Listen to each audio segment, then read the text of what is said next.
তো বিআই সাহেব, আরে মিয়াটা কি আপনার পছন্দ হয়েছে? হ্যাঁ বিআই সাহেব, মিয়া মাশাআল্লাহ আমারে খুব পছন্দ হয়েছে। আচ্ছা, তা আপনারা কি আমার এই ছেলেটুক পছন্দ হয়েছে নাকি? মাশাআল্লাহ, আপনার চল আমারও খুব পছন্দ হয়েছে। যখন দুইজনারই পছন্দ হয়ে গেছে, তাহলে আমরা একটু আগাই। আচ্ছা, আচ্ছা ঠিক আছে, তাহলে সামনে দিকে আমরা আগাই।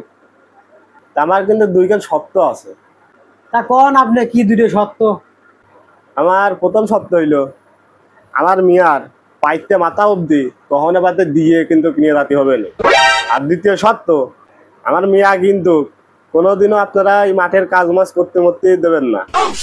আপনি একদম চিন্তা করবেন না বিআই সাহেব, আপনার যে মিয়া, এই মিয়ার সারা গা যদি আমরা গহনাতে সাজাই, তার জন্য তো আমার জমি জমা সব বিক্রি করা লাগবে। তাহলে জমি জায়গা দিয়ে সব বিক্রি করি, তাহলে আপনার মিয়ার খেতে আমরা নেবো কিভাবে? হে প্রভু,